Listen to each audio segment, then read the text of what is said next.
All right, so good morning and welcome to this mechanics video. Again, I'm going to pick up the topic of circle, but this time the motion we will pick up is a bit different. Again, it's going to be very intense. देखिए ये जो topic है vertical circle का ये लेकिन थोड़ा सा अलग है. अब जो हम टॉपिक पढ़ेंगे उसका नाम है motion in vertical circle but not restricted to a circle. तो ऐसा क्वेश्चन है जहां पे आपका जो सिचुएशन है उसके अंदर आपका जो वर्टिकल सर्कल है वो कंप्लीट नहीं हुआ है. देखिए उसके अंदर थोड़ा कॉम्प्लिकेशन है. कई केसेस के अंदर आपके वर्टिकल सर्कल पूरा नहीं हो पाता. तो थोड़ा मैं आपको आज उसका थोड़ा कॉन्सेप्ट समझा देता हूं कि वर्टिकल सर्कल पूरा नहीं हुआ या सर्कल पूरा नहीं हुआ वो उसका मतलब क्या होता है. तो question is body in circular motion.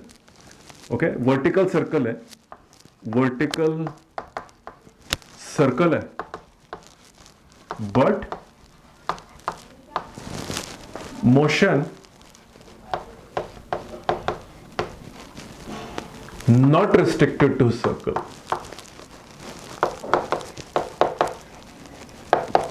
To circle. देखिए कई बार क्या होता है एक बॉडी जो है वो आप उसको एक हाई पॉइंट से छोड़ते हैं और वो वर्टिकल सर्कल पूरा करना चाहती है लेकिन वर्टिकल सर्कल वो पूरा कर नहीं पाती है. तो ऐसी सिचुएशंस के अंदर हम बोलते हैं vertical circle but motion not restricted to the circle. Body जो है अपना सर्कुलर मोशन छोड़ देती है. कई सिचुएशंस होती हैं. एक सिंपल केस में आपको बता देता हूं. मान लीजिए आपका ये बॉडी जो है एक सर्कुलर मोशन के अंदर है और उसके पास यहां पे टेंशन है और अचानक ही tension in the string vanishes. तो ये बॉडी सर्कल छोड़ के नीचे की तरफ आने लग जाएगी बिकॉज ऑफ ग्रेविटी. ये सिर्फ ग्रेविटी की बात कर रहे हैं. डायरेक्शन ऑफ मोशन जो है, जो वेलोसिटी उस टाइम पे वो अलग बात है लेकिन जो इन्फ्लुएंस होगा, एक्सटर्नल फोर्स होगी, वो सिर्फ ग्रेविटी रह जाएगी. तो आपने टेंशन को यहां पे जीरो कर दिया तो आप सर्कल छोड़ देंगे. एक सिचुएशन.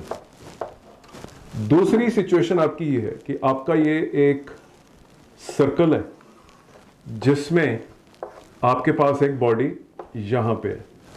अगर एक बॉडी एक वर्टिकल सर्कल में,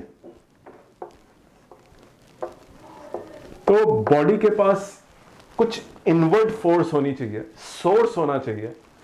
उसके बिना वो वर्टिकल सर्कल में रह नहीं सकती है क्योंकि कोई सेंटर की तरफ उसको खींचेगा तब जाके वो सर्कल पूरा कर पाएगा. तो देखिए जब तक नॉर्मल रिएक्शन का एग्जिस्टेंस रहता है जो सर्कल की तरफ डायरेक्टेड होता है बेसिकली,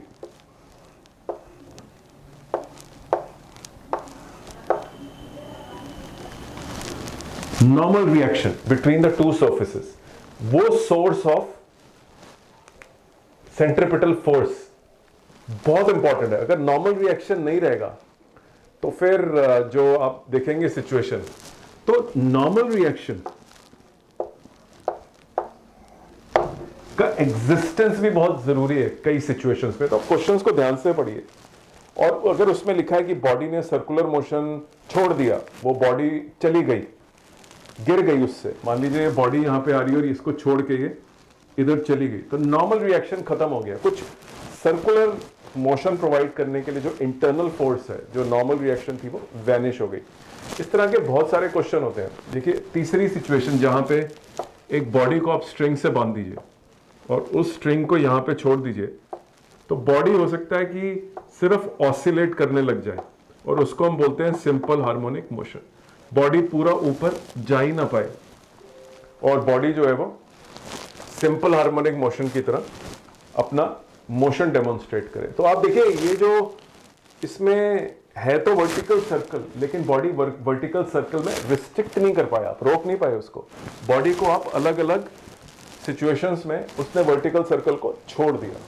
तो मैं आपको एक इंपॉर्टेंट और एक रिलेटिवली हार्ड प्रॉब्लम के बारे में बताता हूँ. वो हार्ड इसलिए कि उसमें दोबारा से बच्चों को कंफ्यूजन रहता है कि इसमें कॉन्सेप्ट कैसे यूज हो रहा है. तो देखिए आपके पास एक सिचुएशन है जहां पे ये बॉडी यहां पे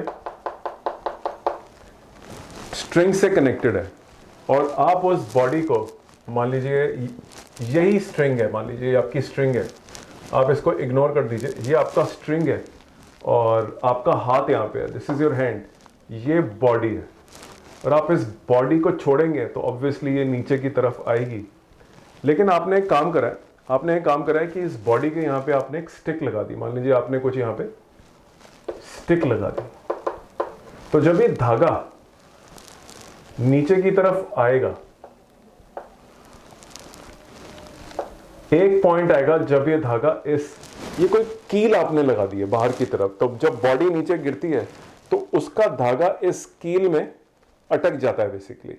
तो देखिए ये धागा जो है इस कील में अटक गया और बॉडी जो है अब इस वर्टिकल सर्कल को छोड़ दिया उस बॉडी ने, और बॉडी इस पॉइंट पे पिवट हो गई। पहले यहां पे थी तो बड़ा वर्टिकल सर्कल था, अब ये जो कील लगाई है हमने, यहां पे कील लगी हुई है, उसकी वजह से मोशन रिस्ट्रिक्ट हो गया। और देखिए ये मोशन जो है अब यहां से दूसरा मोशन शुरू हो गया, लेकिन छोटे रेडियस का।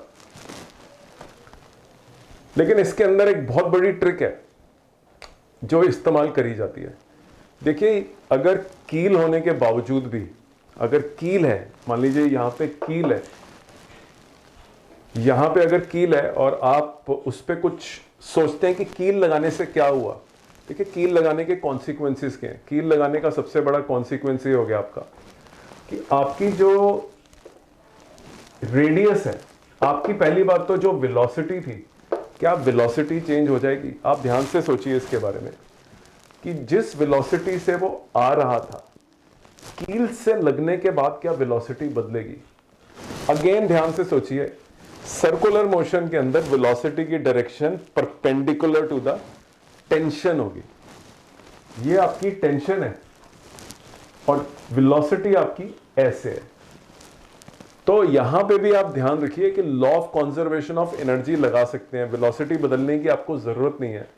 सिर्फ आपका, क्योंकि जो स्ट्रिंग की लंबाई है वो बदल गई है आपकी, और बाकी वर्टिकल सर्कल बड़े से छोटा हो गया आपका बेसिकली। देखिए ठीक है, तो ये स्टिक है या ये नेल है, आप इसको लगा के चलिए, टेंशन आपकी बदल जाएगी,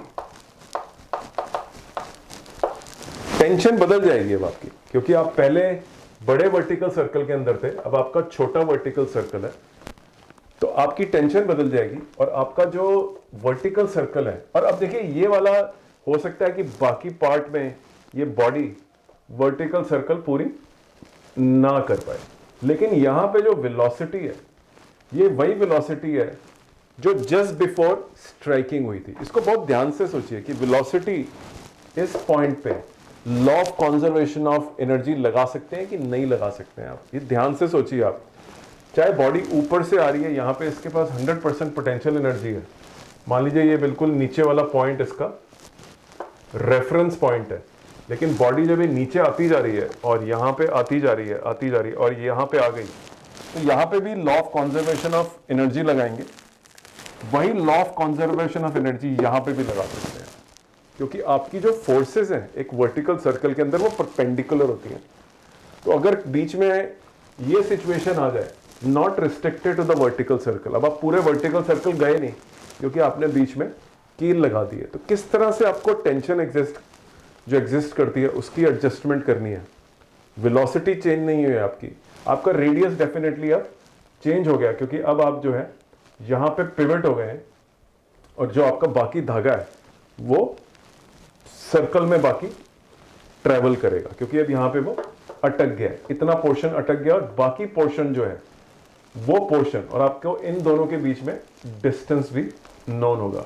तो किस तरह से आपको law of conservation of energy लगाना है, किस तरह से आपको फोर्सेस की डायरेक्शन को देखना है, ये सब आपको आना चाहिए जेईई मेंस नीट के लिए, क्योंकि ये क्वेश्चन थोड़ा सा हार्ड प्रॉब्लम है और कील लग जाने से थोड़ा सोचना पड़ता है कि वेलोसिटी पे क्या फर्क पड़ा अगर आप कील को जाके स्ट्राइक करते हैं, टेंशन कैसे एडजस्ट होगी, किस तरह से यहाँ पे हम दोबारा से छोटे वर्टिकल सर्कल के अंदर वर्टिकल सर्कल का कॉन्सेप्ट लगा सकते हैं। यहाँ पे द सोर्स, अगर आप इसका फ्री बॉडी डायग्राम देखेंगे तो ये आपका बेसिकली यहाँ पे इसका वेट है, जहाँ पे there is no normal reaction का कॉन्सेप्ट, क्योंकि सिर्फ जो फोर्स ऑफ अटैचमेंट माने टेंशन ही एग्जिस्ट करती है, वो इनवर्ड्स है बेसिकली। और ये आपकी mg है, और mg का एक कंपोनेंट है जो अगर आप दो हिस्सों में उसको डिवाइड कर लें, एक कंपोनेंट उसको नीचे खींच रहा है और एक कंपोनेंट उसको इस डायरेक्शन में मिल रहा है इधर। तो देखिए ये वाला जो कंपोनेंट है जो अंदर की तरफ है, वो इसको सेंट्रीपिटल एक्सेलरेशन दे रहा था। अब सेंट्रीपिटल एक्सेलरेशन जो है, रेडियस छोटा हो गया आपका, जब आप स्टिक से टकराए वहां पे सेंट्रीपिटल फोर्स कैसे आएगी, कैसे टेंशन एडजस्ट होगी, इसके बारे में सोचिए। मैं लाइव क्लासेस कंडक्ट करता हूं और बहुत ही कॉन्सेप्ट ओरिएंटेड, बहुत ही डिटेल्ड में मैं टॉपिक को कवर करता हूं। अगर आप इंटरेस्टेड हैं, एक अच्छे हार्ड वर्किंग स्टूडेंट हैं जो कुछ करके दिखाना चाहता है और अपना करियर बिल्ड करना चाहता है, तो आप मुझे कॉन्टेक्ट करिए। मेरा व्हाट्सअप नंबर इस वीडियो पे दिया होगा। See, I conduct live classes and I conduct live classes both in Hindi and English language. दोनों लैंग्वेजेस का मैं इस्तेमाल करके मिक्स करके बोलता हूँ, जिससे कि आपको न्यूमेरिकल समझ में आ जाए। तो जिस भी लैंग्वेज से आप कंफर्टेबल हो, फिजिक्स की कोई लैंग्वेज होती नहीं है, अगर आप ध्यान से देखेंगे तो आपको समझ में आ जाएगा कि क्या हो रहा है। तो मेरा नंबर यहाँ दिया हुआ है, आप मुझे कॉन्टेक्ट करें अगर आप हार्ड वर्किंग और इंस्पायर्ड स्टूडेंट हैं और अपना करियर बिल्ड करने में बहुत इंटरेस्टेड है। Thank you very much for your time. I hope you enjoyed this video on the topic of the motion not restricted. So this was just a small glimpse of the intricacies of vertical circle. देखिए vertical circle has many intricacies which are available. You must know just by looking at the question that what type of question is it, what are the internal dynamics and forces, and whether you can apply law of conservation of energy on this. Physics does not change. Sometimes the question becomes harder and more analytical for JEE Advanced and JEE Mains. But NEET also sometimes gives you very conceptual questions which are difficult to decipher. But essentially the concept remains same. So the focus has to be concept grounding first. Straight away trying to solve a numerical is not a good idea. Practice happens only after you have been given very solid grounding on the numericals, because this is going to impact your rank very badly, especially if you are aiming the top colleges. Top colleges में सिर्फ practice से काम नहीं चलेगा, आपको बहुत सारा concept भी आना चाहिए, क्योंकि अब आप देखिए कि ट्रेंड क्या है कि मार्क्स जो हैं पूरे में से पूरे मार्क्स आ रहे हैं। तो अपनी तैयारी भी वैसे ही करिए, अपना लॉजिक भी स्ट्रेंथन करिए, उसके बाद बहुत सारी प्रैक्टिस करिए। प्रैक्टिस से एक फायदा ये होता है कि आपको अपनी वीकनेस मालूम चलती है। उस वीकनेस को अपने टीचर के पास वापस लेके जाइए और उनसे पूछिए कि ये मेरी वीकनेस है, इसको कैसे इंप्रूव करें। इससे आप छोटे नहीं दिखेंगे, इससे आप ज़्यादा स्मार्ट नजर आएंगे। तो अपना कीमती समय देने के लिए बहुत बहुत धन्यवाद, और you're most welcome to join my live classes.